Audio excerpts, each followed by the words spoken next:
Today's webinar is going to be 50 overlooked genealogical resources in 50 minutes. Diane Richard is the author of the popular Internet Genealogy magazine column, Net Notes, where she provides a quick snapshot of free genealogically relevant databases. She's going to introduce us to some of these hidden gems. Diane has been doing genealogy research since 1987 and since 2004 professionally. She's focused on the records of North Carolina, Southern states. She regularly contributes to Internet Genealogy and Your Genealogy Today magazines. And she's authored many, many articles on the topic. She's even contributed to an episode of Who Do You Think You Are? So I'd like to turn today's webinar program over to Diane. Thank you.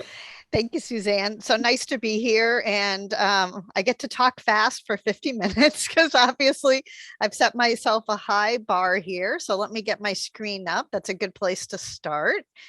And I appreciate you spending some time on this Saturday afternoon. Sounds like a good weather is to be had. I know here in Raleigh and in Fort Worth. So let me just jump ahead. Housekeeping is pretty simple. The handout in this case contains details on about half of the websites. Because the other half I am changing all the time. You may even find bonus websites. You may find that I talk about 50 different things and they're not the exact same as in the handout. So that's only a win for you. If you see a URL in the talk, then that means the website is not in the handout. So I just wanted to let you know, if you see an actual URL on the slide, then I know the website is not in the handout. But you are on your own as far as how to explore these websites, because obviously with 50 minutes, there's only so much I can share. But you can always send me questions. You have my email here. You have my email in the handout. And at the end, you'll see my email. My email's around, so feel free to reach out to me with any questions after the program. Do check for additional projects housed on the same websites. It's not unusual that I focus on a particular project that caught my eye, but many of these websites have many more. And then basically leverage this information. If I mention a website about a certain type of record in a certain place, we'll then go look to see if that kind of record might be available someplace else. And sometimes URLs aren't working. I don't recheck them all the time in the handout. You can always use the Wayback Machine. And if you don't know what that is or have a question, reach out to me. Google is a great way to backdoor into websites I mentioned, just to search on the name of what I say instead of trying to look at a detailed URL. And as Suzanne mentioned, this pretty much comes out of the fact that I write for Internet Genealogy. This is a subscription magazine. Many libraries do have copies of it. I've been writing since 2006, a column called Net Notes, and I typically cover 5 to 6 websites every other month. So I've been at it quite a while, just always looking for neat resources that I think genealogists might benefit from. And many of them are not genealogically focused, but that doesn't mean we still can't learn about our ancestors. So let me start with my random category of what I call it new to me and then hot off the press, because sometimes they are hot off the press. Sometimes I just haven't stumbled across something for a while and then I find it and I think it's cool. And these are in no particular order. I just want to say I've kind of grouped things topically, but that's about it. So Endangered Archives program is something that actually comes out of the British Library. And you're probably like wondering, British Library. But the British Library, because of its colonial interests, is actually heavily involved around the globe. And actually this is focusing on endangered archives. And what I have found is it's very helpful for Caribbean records. They have been digitizing quite a lot of records coming out of the Caribbean, the Bahamas, etc. And I have used those to actually do research. I have found baptism records, etc. So if you're doing Caribbean research in particular, I would check out the Endangered Archives program, but it has so much more than that. And here's their blog, which gives you some current information. You can see they recently digitize the Barbados Gazette, for example. So obviously we know Barbados is also included in what they have.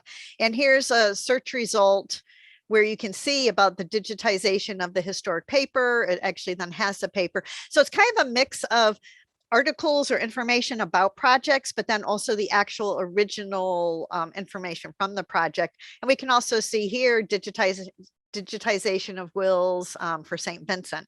So again, think Caribbean, think this website, because it just has a ton of really neat records for that part of the world. And I did do an article about the endangered archives in Internet Genealogy. Again, I'm just pointing these out to you in case you want additional information before you go around, and some libraries do have archives of it. Another neat thing is something called the Magazine of Early American Datasets, MEAD. It's kind of nerdy, as you can tell. It's located at UPenn. But what it is some of these data sets, again, are of interest to genealogists. So for example, one of the data sets included is a manumissions database for Charleston, South Carolina, 1776 to 1800. Now, since these are data sets and it's coming out of the world of academics, you often will find the information is in an Excel file or other formats, and then you'll need to download it to your computer to look at it. But they are all freely available, at least the ones I've accessed so far. And here's an example of that database, just showing you that the summary information has the person's name, their owner's name, the date, and then additional details about it. And these, again, they're being created by academics who are researching something. Well, guess what? A lot of history, a lot of people, and we're doing the people side of it, but we need to understand the history and vice versa. So this way we get the people out of there doing historical research. And you can see here some of the other data sets that have been added through here. We're talking tax lists, we're talking manumissions, interments, just a lot of neat things. So I definitely suggest exploring that. Frederick Douglass newspapers. This is fairly new to the Library of Congress. Library of Congress, again, huge resource, has lots of things. These newspapers are particularly interesting because since they predate the Civil War, and as he was a free person of color, they cover kind of free person of color news and also the news of the enslaved and then what's happening. And you can access them for free here. Additionally, the St. John Fisher collection at New York Heritage also has some and yet different newspapers. So if you put these two collections together, it gives you access to quite a lot of what was published by the abolitionist Frederick Douglass. British Online Archives. This is one of my neat discoveries a couple of years ago, and I learned about it through a master's thesis because I was looking for shipping information about North Carolina, coastal shipping information.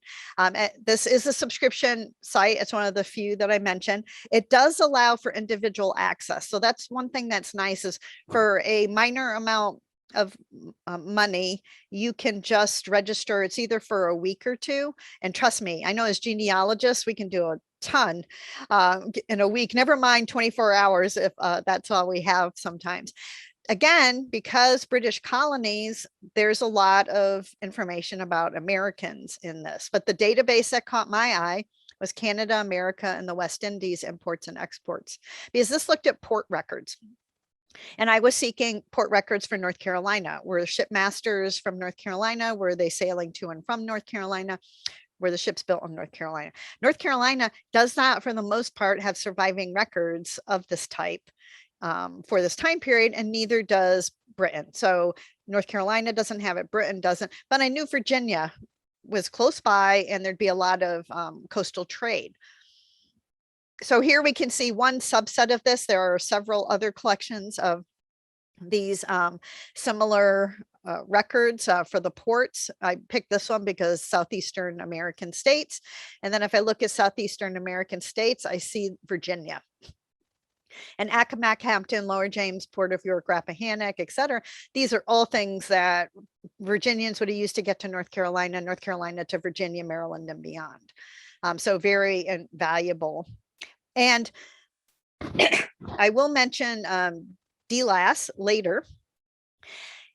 Many ships were not transporting slaves. So that's the reason I was looking at these also, is I was not looking for the slave trade. I was actually looking for just general commerce and shipping was huge. Again, I've written an article about this. That was in Internet Genealogy, showing some of what I researched about it. A neat website coming out of the National Archives is History Hub. And what's really neat about History Hub is it's basically a question platform, in a way, a crowdsourced question platform. So you can post a government or a query on how to find records or where to find records. Now, do know that for the most part, it's National Archives staff that are answering. So they're going to focus on what the National Archives has. They will discuss holdings of other government entities. You will have citizen archivists in a way come in and contribute what they think is an answer to the question. Those are all archived. So when you go to research something, you can also see, has somebody already asked that question and has it been answered, or is your question new and put in an answer? And I've posted a few questions from them and gotten answers. For example, this is a question posted by somebody else seeking information on African-American Marines in Montford Point. And then you can see a response posted by NARA staff. And again, these are archived and great, and they don't limit themselves to NARA, but that's going to be their strength. Let's be realistic. They also group topics. So you can go in and say, I want to do genealogy, or do I want to do American Indian records, or am I looking for legislative records, etc. So you don't have to swim in the big ocean. You can kind of pick little ponds to play in. And then I actually posted a question about seeking records about whiskey tax payments. One of the earliest federal taxes in the United States. And I knew what I had found for North Carolina and elsewhere and asked them about it. And it was nice to know that I hadn't really missed anything, but it was sad to know I hadn't really missed anything. You know how that goes, a double-edged sword there. And this is another thing that I posted an article about. Native land indigenous map. This is coming out of Canada. You can see its focus is North America, or from Central America and North America, a little bit of South America and Australia, and its focus is Indigenous groups. Now, they're not pretending to do real detailed, down to the exact location, but they're trying to give you a sense of where did the Indigenous and Native populations live. And they do put a disclaimer to say it's not perfect, and that's fine. And this is one just showing North Carolina. So the North Carolina coast would be this portion. And then up here, up through here. So this is North Carolina through here, give or take. Then we have Virginia. And then if we went a bit north, Maryland, and obviously South Carolina. And they're giving this rough estimate of where the different tribes are. And I just did a talk excuse me, earlier today talking about the Tuscarora and where they're located. And then not shown on here, Western would be like the Cherokee, etc. Some tribes that are still have a native presence within North Carolina and some that haven't. So again, a helpful tool covering all across the US and beyond that might help you in terms of placing. And this is one showing Florida, Georgia, heading over to Alabama and Mississippi. And again, in this case, you can see there were fewer tribes over bigger pieces of land. Totally switching gears. This is something called A Street Near You. And its focus is on World War I. And what you can see are the little numbers are giving you a sense of how many entries. At the time I did the screenshot, it was about 1.7 million records, all having to do with those who served in World War I. And so these are personal stories that are submitted often by descendants or others with an interest in a particular unit, etc., to give you a visual map to work from and then explore these stories of World War I veterans, of whom very few are still alive now. And you can zoom in on an area. I just kind of did a swath of, I guess, mid-Atlantic up north to the New England a little bit, and just showing you, some of the places where people had posted stories.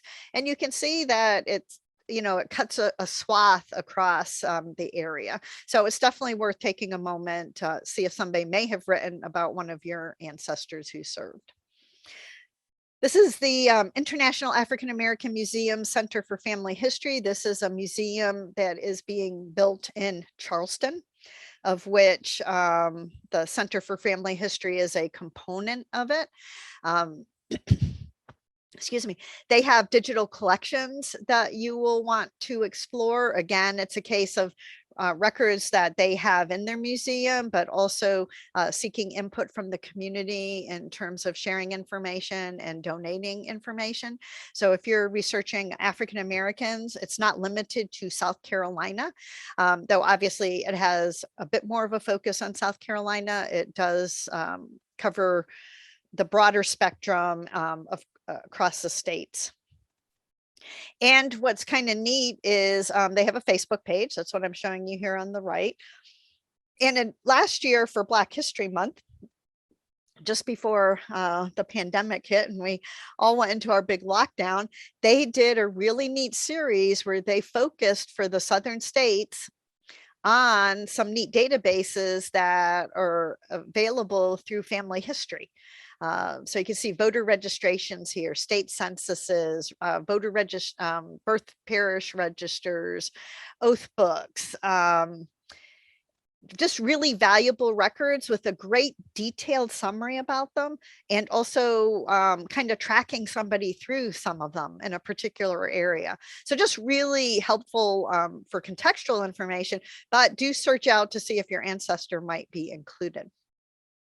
This is definitely probably one of the newest websites to me that's in this talk, which is Colonial North America at Harvard Library. And it's kind of a reminder that there's a lot of neat historical research that's being done out of basically academia, looking at your universities, libraries, and larger repositories. And more of that is now getting put online. So here you have Harvard now posting this whole library that we can access of digitized materials.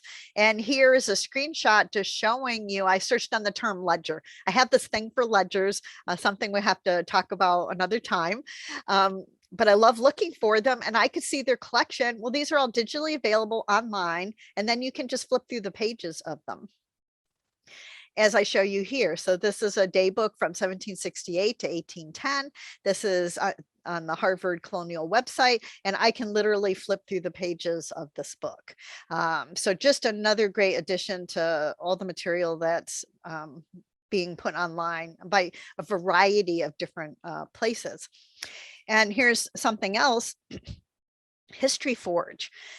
This caught my eye because one summer way back before my husband and I got married, he was at Cornell for the summer. So I spent part of the summer in Ithaca. I was in Troy. Cornell was a little bit nicer at that time than Troy, if anybody knows upstate New York. And it's just neat to see what these, again, this is a university project. It doesn't scream that, but it's actually something coming out of Ithaca. And it basically, as it says, local history starts here. So they're combining historic maps and photos and census records for Ithaca to help people visualize what it was like in the early 1930s. 1930s. So here is just an example of where they used one of the maps, the ones that show the buildings and everything, so that you could get a sense of the geography. And in fact, this is a YouTube video that talks about this project. And that's something that's just really exploded in the last couple of years, is it's not unusual that for any website I'm talking about, somebody has possibly made a YouTube video, either about from the makers of that website or other people who want to share that website with you. So I do a lot more looking on YouTube for videos than I used to in the past. And you can see here that here's an address I picked out. The place where my husband and I stayed no longer exists, so I couldn't look at that, but I tried to sort of guess about where I thought it might be. And it tells you who was in that household in the various censuses. It shows you on a map where it was located, and gives you that context of these different types of maps. So again, we're starting to see more of that. Ithaca is not the only city to kind of explore its own history by using the visuals of images, maps, census, directories, and other records. This is another neat website, totally different, which is Bible Rescue. And it's an organization who their objective is to rescue, then record, transcribe, and reunite Bibles. So when they want to rescue those that they're finding being sold in used shops, or I hate to say it, on the way to being tossed in the bin, they then record and transcribe them so that excuse me, the information is put online, but then they also want to try to reunite it with descendants. So they have obviously this website they have here. This is their Twitter page, actually, and I follow them on Facebook. I don't remember, and I did, I put their Facebook page. That's where I keep up on it because they will put Facebook posts, and then what they'll do is tell you what are the main names they found in the Bible and if they have some sense of location. Unfortunately, Bibles are notorious for not always having locations, but one could hope that an overlap of names would be somewhat unique. And the American Loyalism Project. So this is something coming out of Maryland. Historically, there's been a tendency to focus on, for the Revolutionary War, the patriots, as the term often used. And there were many who were considered loyalists at the time, some more so than others. And we always have to remember that in any conflict, people are trying to survive. It's not always about politics. Sometimes it's about a roof over your head and food on your table.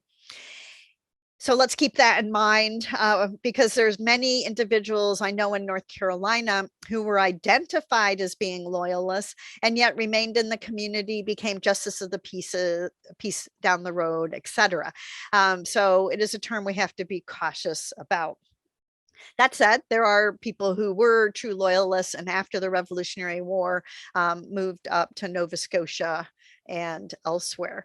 But here we have this Maryland database, and it's actually, again, you can search on names and then you can actually see the original documentation that they're basing it on. In this case, an inspection roll book. So again, those who were identified as loyalists at one time or another are now starting to have their records made more available than they have been historically. The Library of Congress, for all the things they have, I didn't know that they had a US telephone directory collection, or if I kind of knew, I didn't, and I apologize. I can see here I have the wrong website. So if you want to email me about that later, I need to fix that. In fact, Suzanne, maybe you can make a note and send me a note to fix that, because I can't take notes while I'm talking. But this is the Library of Congress. What's great is you can just search on US Telephone Directory Collection, Library of Congress, it will bring it up.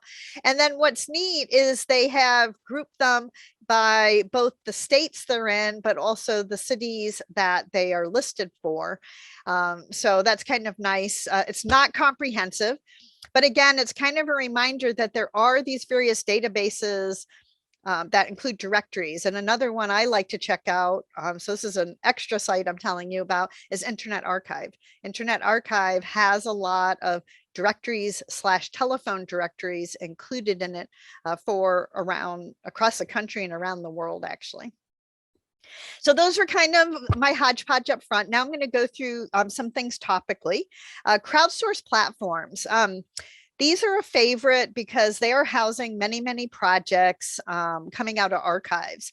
And the idea of a crowdsource platform is many hands make work light. So if an archive, a repository, museum, etc., can put digitized material up, they can then work with people like us all around the world, any time of the day, using the internet to transcribe that material. And once that material is transcribed, it becomes searchable.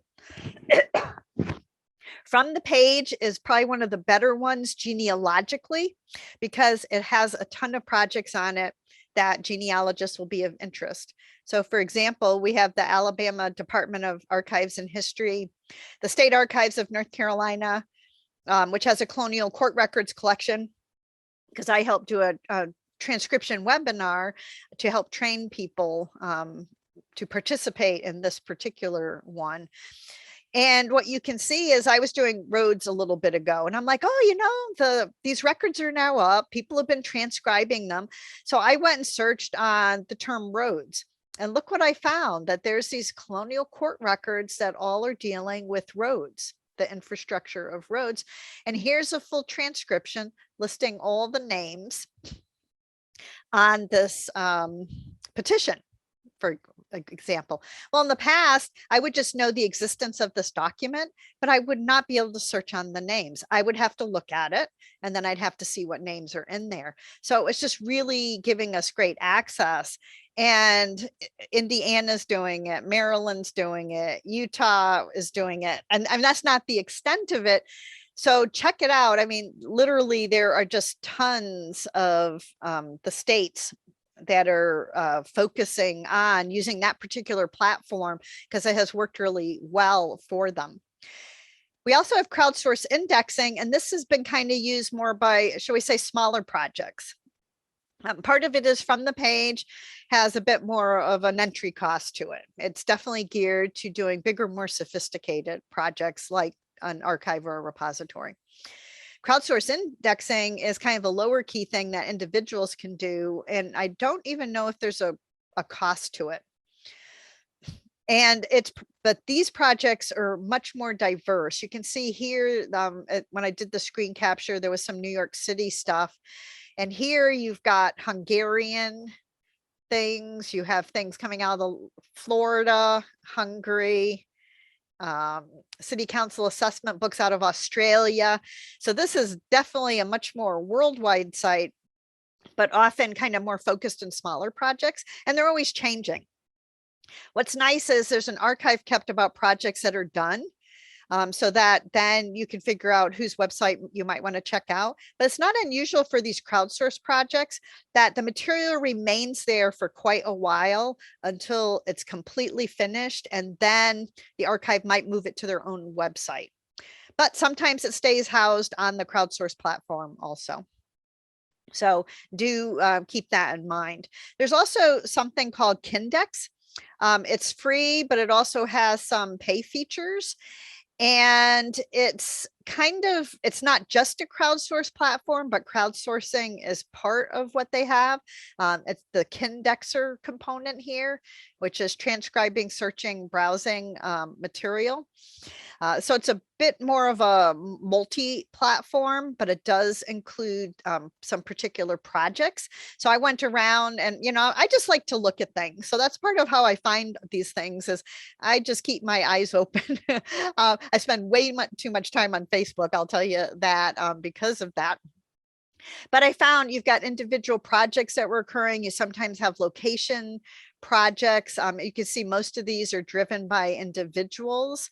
And then, for example, remember we talked about the IAAM Center for Family History that's coming in Charleston?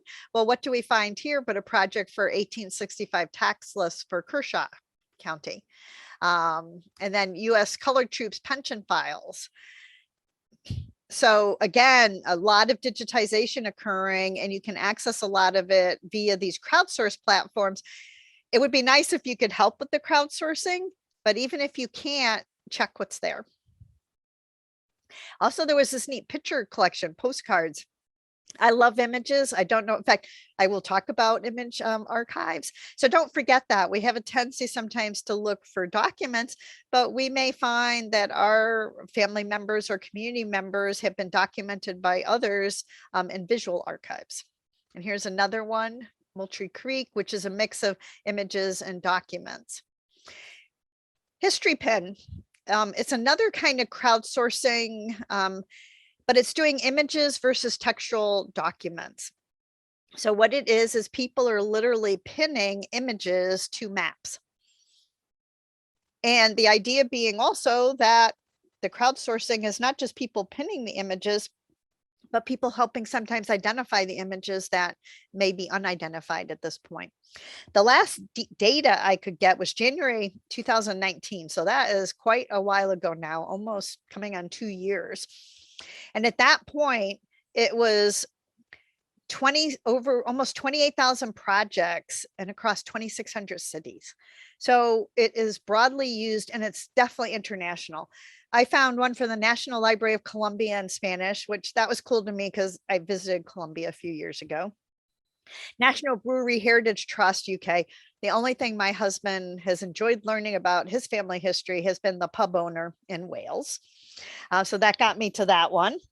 But you have like the Library of Virginia, the city of Vancouver, Canada, Chicago, exploring the neighborhoods. So Green Book Travelers, this is very important to African-American travelers, excuse me. And because of that, from the 1930s to the 1960s, this was published to help African-Americans travel, knowing that they could find welcoming accommodations, restaurants, gas stations, etc. So this is more a topic versus a location, but you can see the map of the entries of it. And just as a FYI, the New York Public Library has the biggest collection I have found of digitized versions of the Green Book. And I did do an article in Internet Genealogy about that. And I did an article about History Pin also, sharing a few details. But again, you know, sometimes it's these very understated sites that sometimes it's not unusual for us to kind of, I don't say ignore them, but view them as not helpful. And yet they can get us to what archive is sharing those images, or what archive is doing that. What else do they have? And so it's, to me, it's pulling the thread. And I think that's very important, that you want to go and be pulling the threads sometimes for these various websites. And I also did an article about crowdsourcing. I listed several pages. It goes on. There's even more of it. See, it kept going. And I've just gotten them to agree that I think for an early issue next year, I'm going to do an updated version of doing a whole list of crowdsourced projects. There have been so many that came into place since I wrote that article in 2018, even before the pandemic, but then more since the pandemic that I want to explore. So now I'm going to turn my attention to what I call oldies but goodies. And now this grouping is Europe and Scandinavia. So this is Germany. And actually, the first time I gave this talk, a version of this talk, it's always different, new websites all the time. A few years ago, somebody emailed me and said, hey, you're not including Germany. We have some good websites to share. So I want to say that because if you think there's a neat website that I should be sharing and I'm not, let me know. I am always changing what's in here. But in fact, the German one has changed its website. It's CompGen, and it actually has all of these categories. So again, it has all kinds of digitized data on it. So if you're researching German ancestors, you definitely want to check out their new updated website. Kind of throws me off. I get used to using the old websites, and then the new ones are supposed to be friendlier. And I sometimes find them more challenging because I'm just not used to them. So, and I had to include Genealogical Society of Finland because I have Finnish ancestry and I have used this website a lot many years ago. It is one of the older websites around. It's existed. I used it 15 plus years ago, and it was existed well before that. I have done a legacy family tree webinar based on using this website and a whole bunch of others. I don't speak a word of Finnish. And that's what's great, is you can use this website and many other Finnish ones. And just like the German ones, records will be in the language they're written, but a lot of them will have English language interfaces. And for Roots Tech, if you want a short little 20-minute free version, I did do it for Roots Tech this year, 2021. And you can catch that. It's still available for free. Then you have Genealogical France and Beyond, which actually now has been gobbled up by something else, but it is for the most part a very strong French one. And I used it because my husband's family came from Alsace-Lorraine, and then they immigrated before the Civil War up into New York, Pennsylvania area. And Ancestry has just acquired this website. Or it's in August. That's not that long ago, less than 2 months. And so it will now become part of the Ancestry access. And I believe Fort Worth provides access to Ancestry. And because of the pandemic continuing, I believe that cardholders can still access it remotely and not even have to be at the library. They'll obviously check those details. There's something that's always changing. You also have Philae, which is also a French one, which was a subscription database that I wrote about. They have a Facebook page, and then they've also been gobbled up. I wrote an article because MyHeritage acquired them. And actually, MyHeritage just put this online 1 week, no more than 2 weeks ago. I know it was in the last 2 weeks. MyHeritage finally opened up what this database is on their website. So my article is out of date, and obviously in terms of it referring to the original website, but that would not change the nature of some of the content in it, though it is now part of MyHeritage if you happen to have a subscription to MyHeritage. Europeana is a really neat, broad website. From the name, as it says, it's Europeana. I searched, for example, this was in Finland, going back to my Finnish ancestors. Ilistaro is the bigger town near where they lived. They lived in a tiny little town. And this shows actually the church that had their records for them. So this was just really neat for me to look around Europe and get a visual sense of some of my ancestors. But the main thing I actually wanted to let you know about is newspapers. That's something that's really been growing. We've seen it in the United States, more and more databases that are digitizing newspapers and then using OCR, optical character recognition. They're making them more searchable. Well, that's true for elsewhere as well, including Europe. Again, the thing to recognize is you're going to need to search on the terms of in the original language, but we can now see these news items online. And when you're researching your immigrant ancestors, this can be so valuable. Speaking of Europe, we also have Archives Portal Europe, which is one of the newer websites I've learned about. And what's nice, I love when you have a little map and it kind of shows you some of what it includes in terms of the breadth of its records. They also have a Facebook page. So there's a lot of things like this that I like on Facebook just to get their news. You often have a choice of sometimes getting an email or sometimes doing Facebook. They also have a blog. So the other way is you can just keep up by going to their blog, and you can see they have a subscribe button. So you can get that information, because what's great about using a blog or Facebook is you can get informed about when there's new additions that might be relevant to you. Now I'm going to talk about a few African-American resources. Hein Online is when I learned about Judy Russell, the legal genealogist, a few years ago, because it does provide some free access. You have to register, but the one thing that it does is it has slavery statutes for all the southern states. So I've shown you what they have for North Carolina here.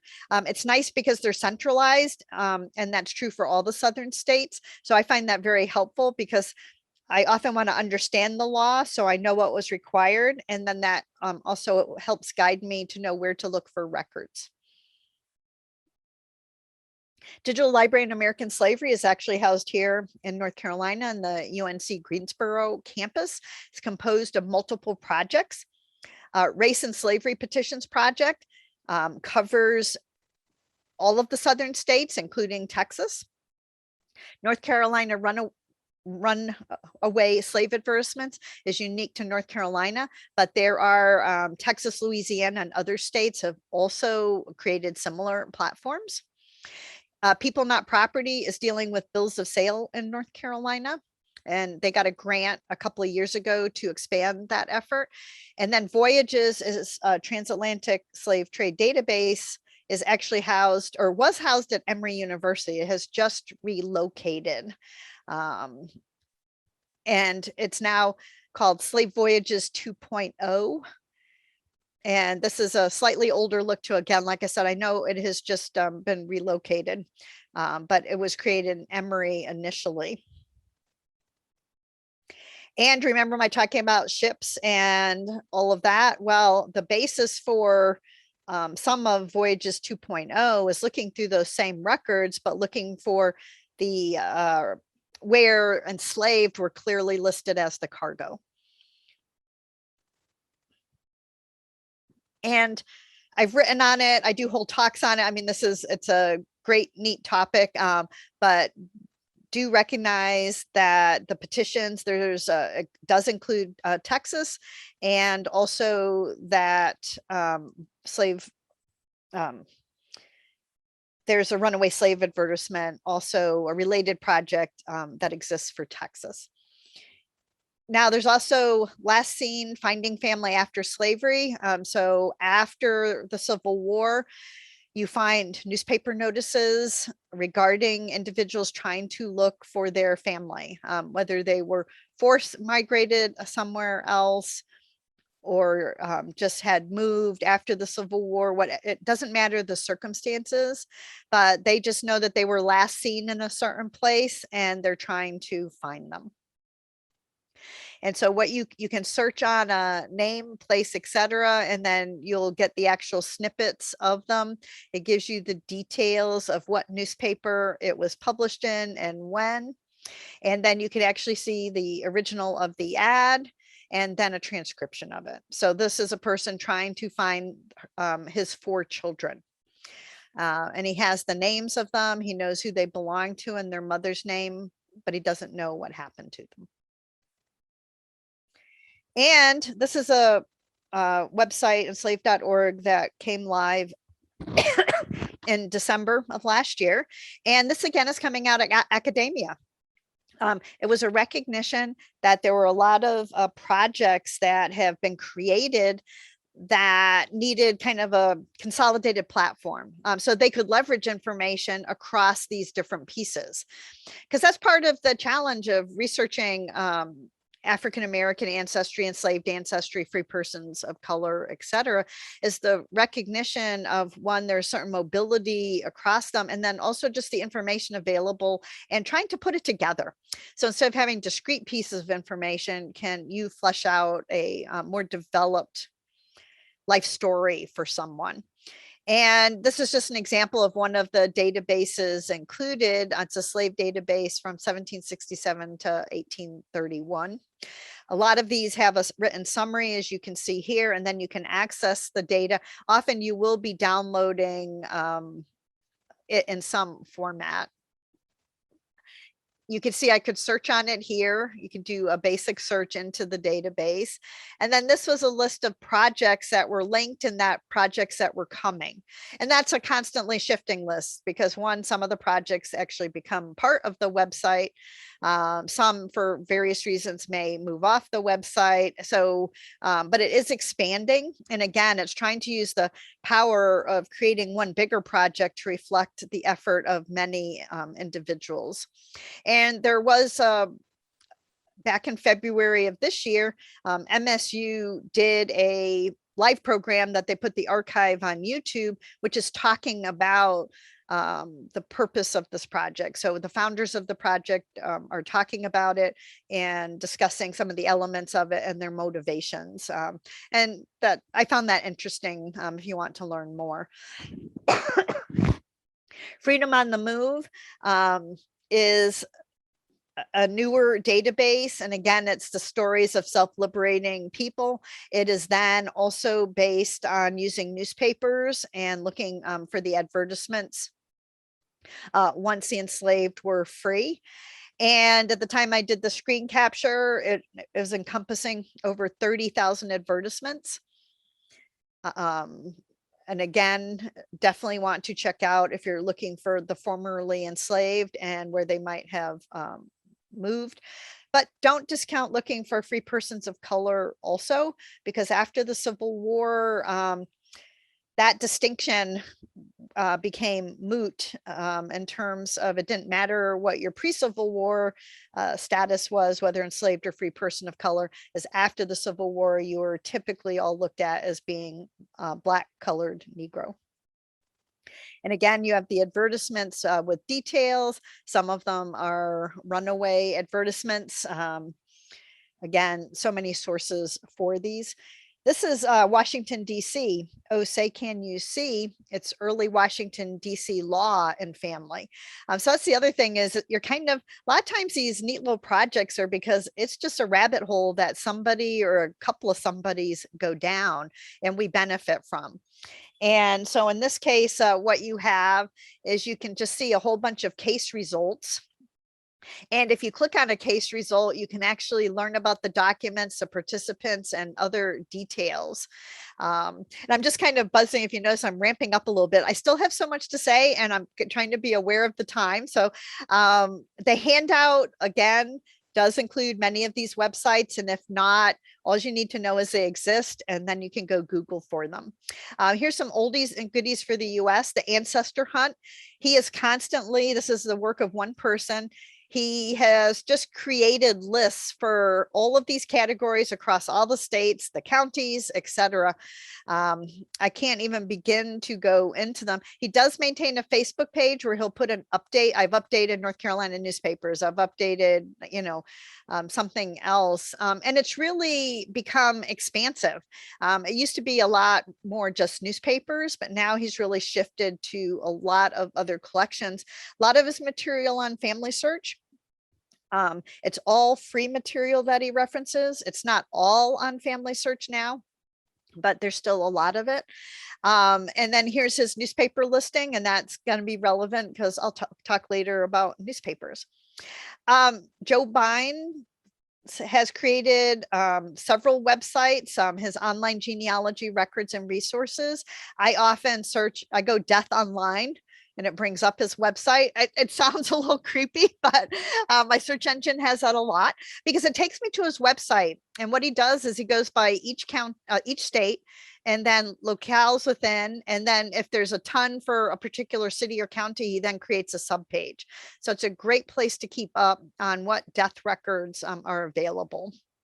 And here you can see you've got the state structure. And like I said, I'm always researching it. And then this is like online New Mexico. And you can see where he lists statewide stuff at the top, but then he goes into a county by county breakdown. Linkpendium, one of my favorite sites. I go to this almost every project I start, even if it's a county I've done research in before. It's a US focused website for the most part. You can look at the county level, the state level, and then the county level. I couldn't show everything for Attala County, Mississippi. I was doing research there, but all of the pages are organized. So he has no information on his website. He includes links to where the information is available elsewhere. And he includes both resources and also subscription resources like Ancestry, Fold3, Genealogy Bank, etc. But he covers all of these categories. So it's a great place to look quickly and sit there and go, oh, what's available easily to me? Oh gosh, this county has practically nothing online. I'm gonna have to go visit the county or the state archives or something. So I find it very, very helpful to get a quick start for an area. Digital Public Library of America. I have to be honest and say, when this first came out, I wasn't sure why we needed it or what its value was going to be. And I'm glad to say I was wrong. That has become massive. I visit it frequently because, again, it's a centralized clearinghouse. It does not house anything on its website. It takes you to everywhere else. But what it's allowing is for you to do a centralized search on something and see where the records are. So last year I was searching something in Utah and I found almost over 8,500 results for Utah.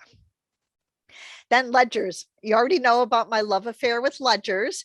And so I did North Carolina, excuse me, after 1750 and before 1900. And it gave me a whole list of ledgers. Now, many of these I know how to get at separately, but that's because I researched North Carolina. But if you didn't know that, this gets you to those resources. And that's what's nice. Again, sometimes it's not what we find as we're searching first that's most critical. It's finding out where we might want to look further, because they seem to be the place that has the information about the locale we're researching. And I did an article about this. Now here's a few UK, because I was born in the UK. And so I have done a lot of UK research. My mom's whole side of the family remain there. And this is a great starting place for UK, because it's free birth, marriage, and death. It's free census and free registration. And birth, marriage, and death started earlier in the UK. And so registration is church, census is census, which started also 1841, naming names. And then it was 1837 for the most part for those. Also, British newspapers. We've talked about newspapers. You can search for free. You have to pay to access. It's the British Newspaper Archive. Now, does it have the newspaper for essentially where my mom mostly grew up? Of course not. It doesn't. But it does have some other neat newspapers, and you might be luckier than I was. But I did look up my grandmother's, the second husband of my grandmother, for his name, and to find out other people had that same name, because none of them were him. But what's nice is just this in August, they introduced free pages on the British Newspaper Archive. So it's not everything, but there's now a subset of their pages. I think it's about 1 million pages out of 44 million that you can now access for free regardless. Irish genealogy has really come a long way. If you asked me about doing Irish genealogy 10 years ago, which I did do sometimes, that was hard.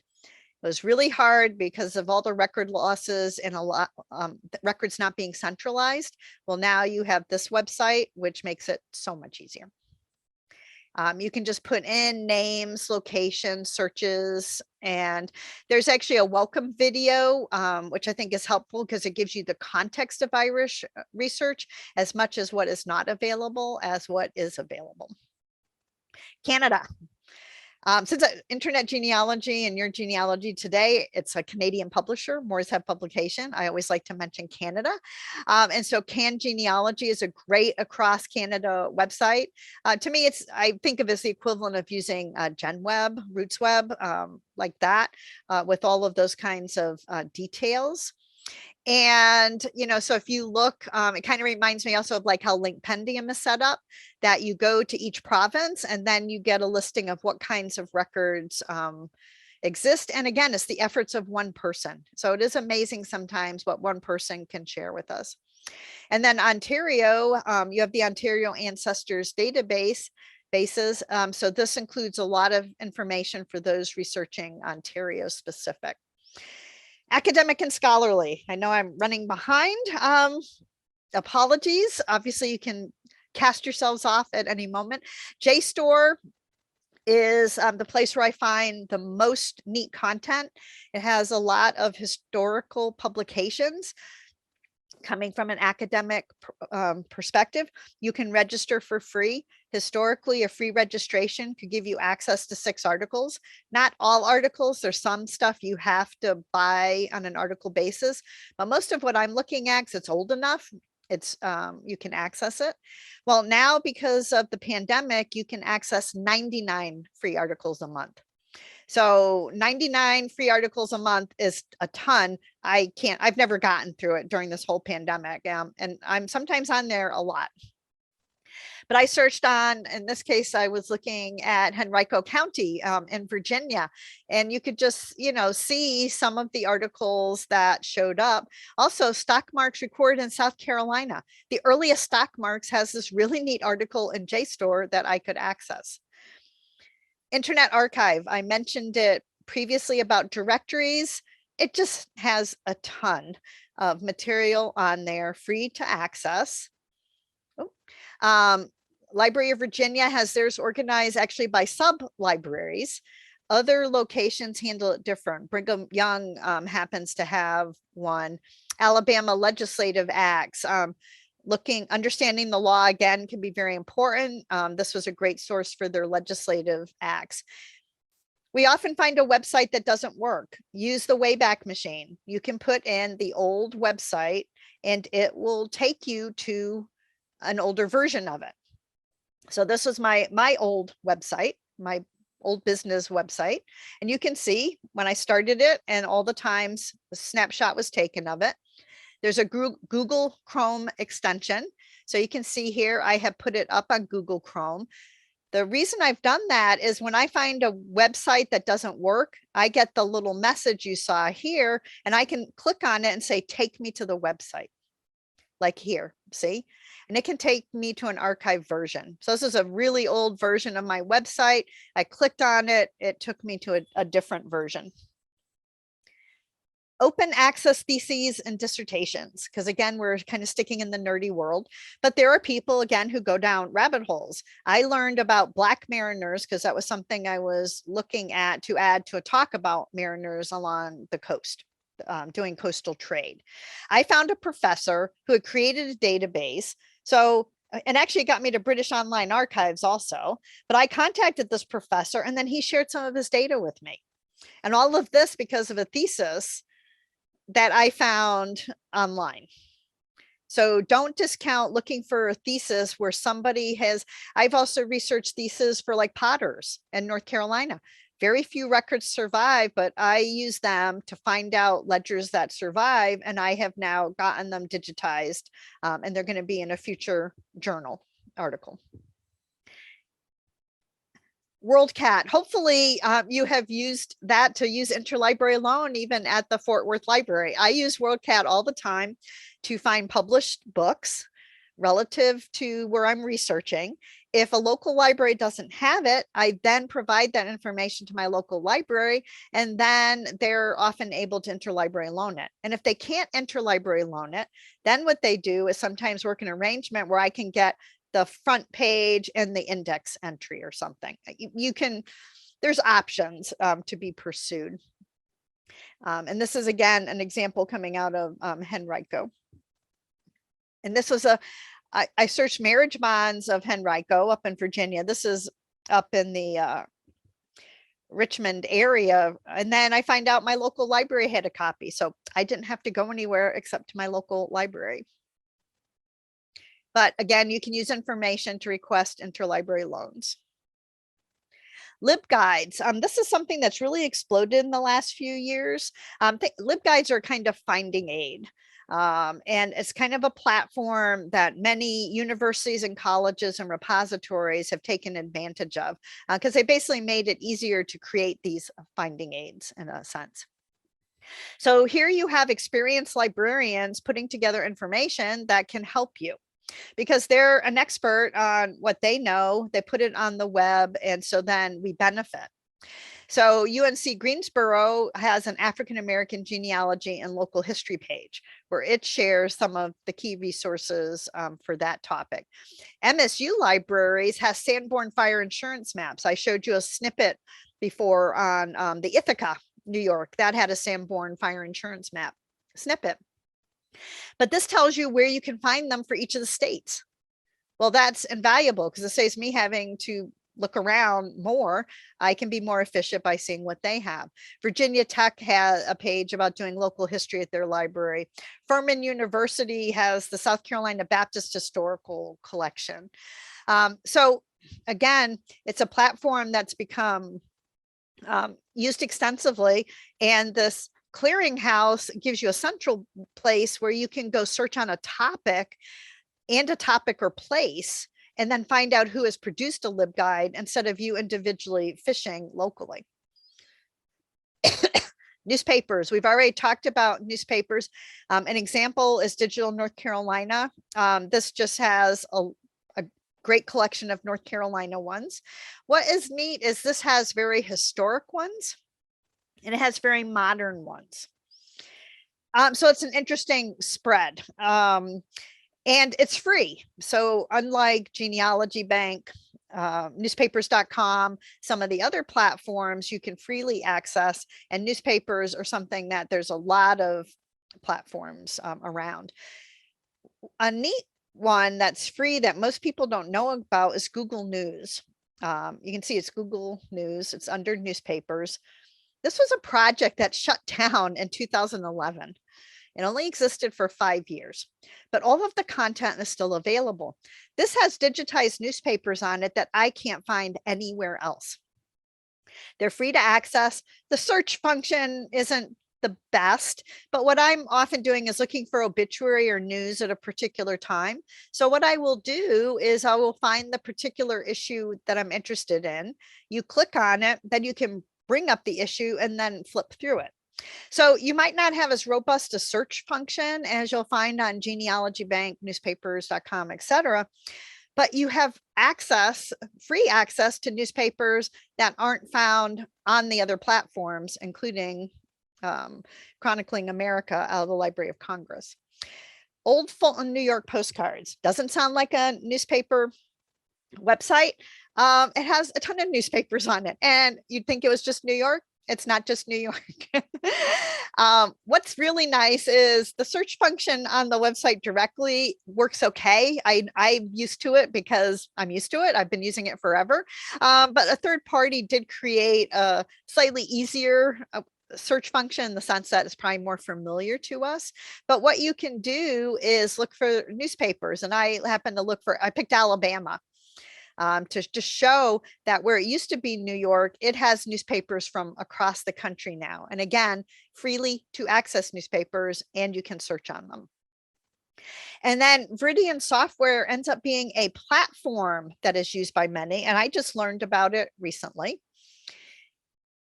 And what's neat is Ancestor Hunt is how I learned about it. You may remember I mentioned him as a person who does all this, provides all this great information to us. Well, as part of his newspaper component, he just started in last month a report from Viridian saying what newspapers were available. Some are free, some are not free, but who have they been digitizing for so that we can pursue it further. And that's all I'm looking for sometimes, a thread to pull. All right, we're in the home stretch here, guys. Photos, Flickr. People think of Flickr as a great place to post your photos. It is. I don't take away from that, but have you thought to use it genealogically? Well, there's a lot of archives that have huge collections on Flickr. The National Archives has a collection. Library of Congress has a collection. But you want to know what really surprised me? And this information is about a year old at this point. The North Carolina Archives has over 111,000 images. It's even that much more. It's almost double the amount of NARA and the Library of Congress combined. So again, we have to remember that all it takes is one or two people in an organization to really promote something. And the Archives of North Carolina has said, we want to put our pictures on Flickr. They are constantly digitizing. There are new images going up, probably almost weekly there. I found something for Birmingham, Alabama, because I had been there a few years ago, which had some images. So again, you will find archives like the state archives has a Flickr page.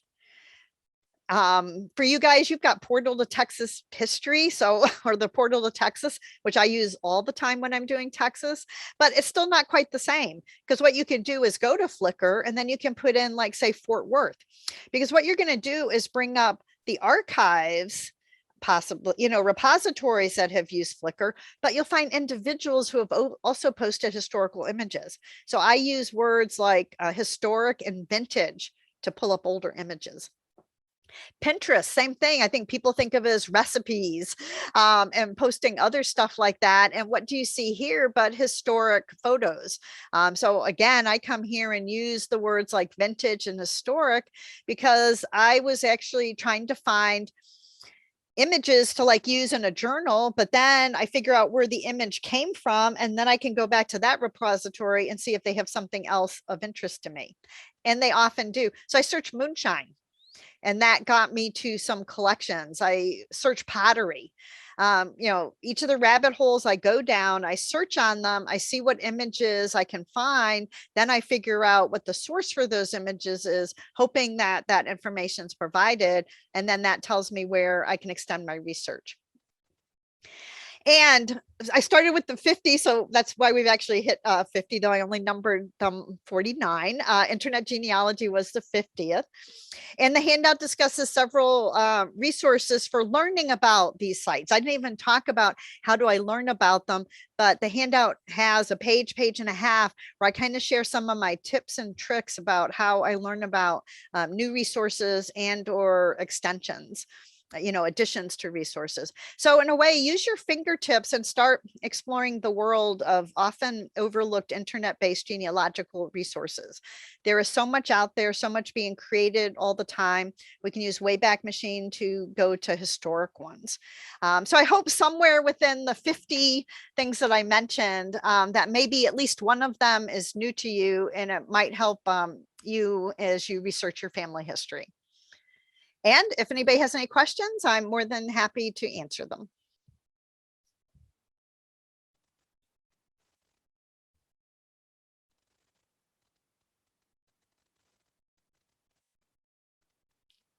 I guess I'll stop my share. Okay, there.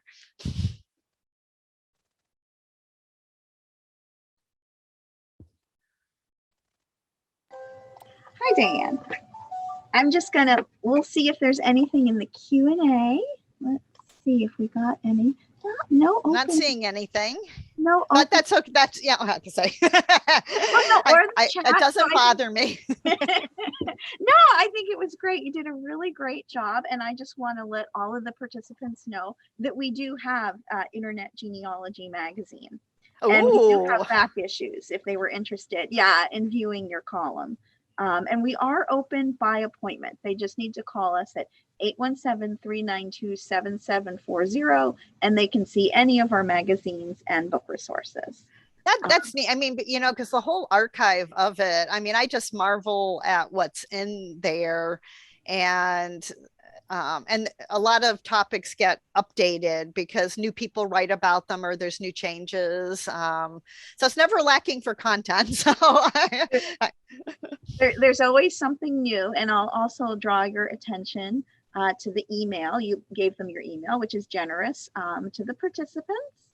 Yes, no, I always welcome. If I can spend a moment or two and point somebody to a website or something, I'm happy to do that, because a lot of what I do, it's me asking for favors sometimes, to even repositories in the past when they didn't digitize. It's like, well, could you, would you, what, or picking people's brains. I mean, all of us working together are much more successful than on our own often. So absolutely, than trying to reinvent the wheel each time. Well, wouldn't you rather be doing the juicy research than trying to figure out where to do the juicy research, right? So that's kind of my thinking for the talk too, is if I can give you a whole bunch of sources and you just click on a few of them. I've had people write me and say, I found something, and it's like, well, good, that succeeded. That's all we were looking for. Well, and that was the goal with this program, is I want to give them more tools and things that they can access virtually to try to work on some of those tough, brick walls. And you just don't know what source will be the one that, solves the mystery. And you know what? It'll be different for every branch you follow or every brick wall you have. I mean, that's the thing. The first thing I look at for one research project that'll be successful will be the last thing, it won't work at all for somebody else. And, right. I've just learned that you got to be willing to I call them the slimy rocks. I figure go look under the slimy rocks. You'll get dirty. You can take a shower. It's no biggie. But because we can't predict where we'll find our answers right. Don't we wish? Gosh. Yeah, I know that would make it easy to do it, after the fact. After the fact. And, with all the digitization, all that's out there, that's still just the tip of the iceberg. And that's not an exaggeration, that for everything I can access online, there's still so much that you can't. Absolutely. Yeah. And that's an important point to stress. Okay. Oh, well, we're getting some comments. We like to be called a Saturday afternoon energy boost, because I know that can be a lull time in the day, any afternoon, never mind a Saturday. Well, you're welcome, Diana. Yeah. Diane did all the hard work. I just did the intro.